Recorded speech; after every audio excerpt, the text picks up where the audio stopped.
छत्रपती संभाजीनगर महापालिकेच्या निवडणुकीला खऱ्या अर्थानं सुरुवात आजपासून होणार आहे. कारण आजपासून प्रचाराला सर्व नेते बाहेर पडतील. आपल्यासोबत भाजपचे नेते आहेत, मंत्री अतुल सावे आहेत, खासदार भागवत कराड आहेत, भाजपचे जिल्हाध्यक्ष किशोर शितोळे आहेत. भाऊ, स्वतंत्र यावेळेस भाजप लढतं, युती नाही. मोठा म्हणजे तुमच्याकडे मोठं आव्हान असणार आहे का हे, की भारतीय जनता पार्टीचे सर्वात जास्त नगरसेवक निवडून आणले पाहिजेत? 100% आम्ही मागच्या 11 वर्ष माननीय देवेंद्रजी फडणवीस साहेब जेव्हापासून मुख्यमंत्री झालेत, या शहराच्या विकासासाठी अनेक उपक्रम आम्ही राबवले. गुंठेवारीमध्ये जी कामं होत नव्हती पूर्वी, माननीय देवेंद्रजींनी गुंठेवारीमध्ये आम्हाला काम करायची परवानगी दिली, निधी वापरायची परवानगी दिली. त्याचप्रमाणे जवळजवळ 650 कोटी रुपये रस्त्यासाठी दिले.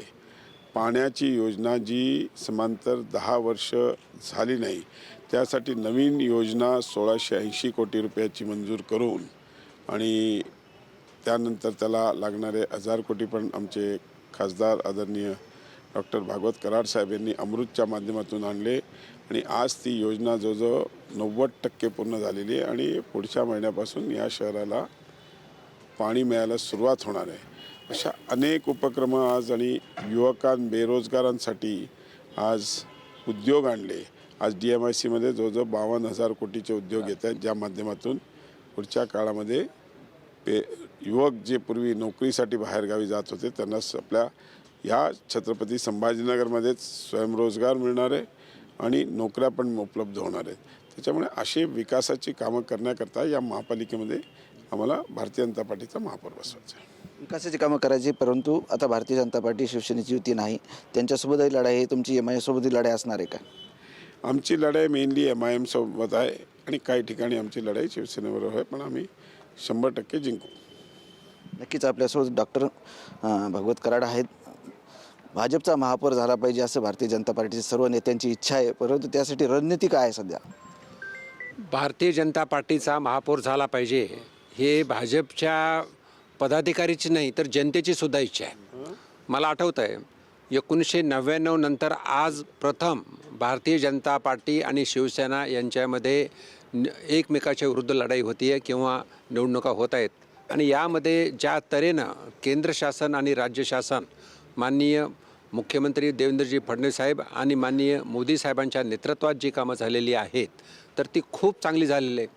आणि शेवटी ही निवडणूक हिंदुत्व, विश्वास आणि विकास आणि संरक्षण याच मुद्द्यावर जाणार आहे आणि भारतीय जनता पार्टी ह्या तिन्हीमध्ये सक्षम राहील आणि भारतीय जनता पार्टीचा महापौर कसा होईल त्यासाठी जनतेच्या आशीर्वादानं आम्ही नक्कीच यशस्वी होऊ असा मला विश्वास आहे.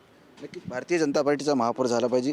आणि खरंच आहे की जो आत्तापर्यंत जितके महापौर झाले साधारणतः वर्ष, 1.5 वर्ष, 2 वर्षाच्या वर महापौर झाला नाही, त्यामुळे शहराचाही विकास खुंटला आहे. शहराचा विकास झाला पाहिजे यासाठी भारतीय जनता पार्टीचा महापौर झाला पाहिजे. तुम्हाला असं वाटतंय, पण विकासासाठी तुम्ही काय काय प्रयत्न करणार आहात ज्यावेळेस महापौर भाजपचा होईल? मला आठवतं आहे आत्तापर्यंत भारतीय जनता पार्टीला 3 वेळेस महापौर म्हणून संधी मिळाली. त्यावेळेस पहिलं 1.25 वर्ष आणि दुसरं 1.25 वर्ष मी होतो, नंतर विजयाताई राटकर झाल्या आणि नंतर बापू घडामोडे झाले.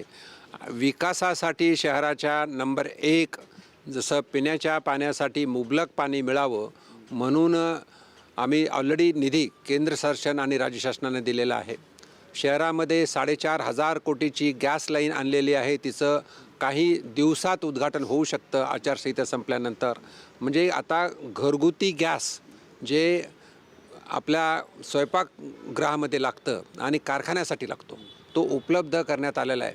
त्याचबरोबर वेगवेगळे प्रश्न जसा गुंठेवारीचा शहराचा प्रश्न असेल, त्याच्यानंतर त्याचबरोबर रस्ते असेल, पार्किंग असेल, पर्यटन असेल, या शहराला स्मार्ट सिटीचा दर्जा दिलेला आहे.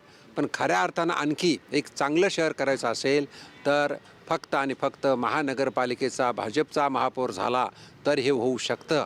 कारण जसं आपल्याला ओळखीचं वर केंद्रात आणि राज्यामध्ये माननीय फडणवीस साहेब आणि मोदी साहेबांच्या नेतृत्वात सरकार आहे, नॅचरली भाजपचा महापौर झालं तर आम्ही हक्काने बराचसा निधी इथं आणू शकतो आणि निधी आणून शहराचा विकास करू शकतो.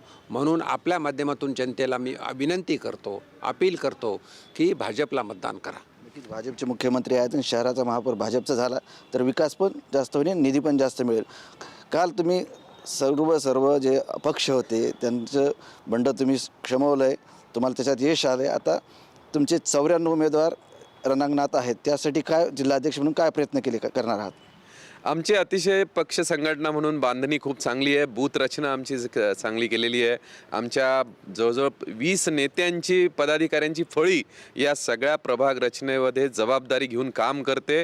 प्रत्येक आमचा नेता जो आहे तर त्यांनी एक एक प्रभाग आपली पालक म्हणून त्यांनी स्वीकारलेला आहे आणि त्या प्रभागामधलं मायक्रो प्लॅनिंग अगदी आम्ही नागरिकाच्या घरापर्यंत जाण्याचं प्लॅनिंग म्हणजे कुठलाही शोषा नाही, जाहिराती नाही, पैशाची उधळपट्टी नाही, पण सामान्य नागरिकाची भेट घेणं, सामान्य नागरिकाला भारतीय जनता पार्टीने केलेली कामं पोहोचवणं, माननीय मुख्यमंत्री देवाभाऊंनी केलेली कामं पोहोचवणं आणि पुढे त्यांच्या रोजच्या समस्या दूर करण्याकरताचा एक प्लॅन त्यांच्यासमोर देणं, याचं काम आम्ही अतिशय रचनाबद्ध तयार ठेवलेलं आहे आणि कालपासून आम्ही त्याची सुरुवात केली आहे. नक्कीच भाजपचं जे प्लॅनिंग असतं या संदर्भात इतर पक्षही सांगतात की त्यांचं प्लॅनिंग चांगलं असतं. ह्या प्लॅनिंगनं जर तुम्ही अशी केली आणि ती प्लॅनिंग यशस्वी ठरली तर किती नगरसेवक भारतीय जनता पार्टीचे महापालिकेच्या सभागृहात जाऊ शकतात? आत्ता बघा माझ्याकडे 65 आणि कमीत कमी 60 म्हणजे 65 उमेदवार निवडून येण्याची माझ्याकडे आत्ता सगळी आकडेवारी तयार आहे आणि सगळं मायक्रो प्लॅनिंग तयार आहे. सगळ्या कार्यकर्त्यांनी जी व्यूहरचना आहे आखलेली आहे आणि खरोखर तुम्ही जर पाहिलं तर समाजाची अपेक्षाच आहे की विश्वास ठेवण्यासारखा, निधी दिल्यानंतर काम ज्याच्या भरोशावर करावा असा जर कुणी राजकारणातला कार्यकर्ता असेल तर तो केवळ आणि केवळ भारतीय जनता पार्टीचा कार्यकर्ता आहे.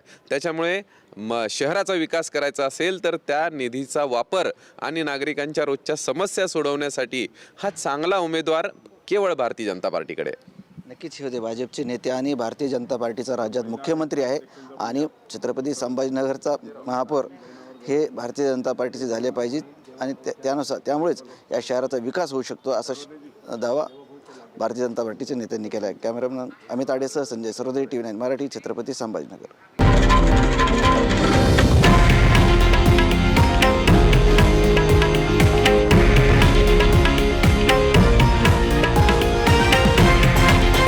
हे आहे देशातील नंबर 1 न्यूज नेटवर्क आणि आपण पाहत आहात TV9 मराठी, एकमेव.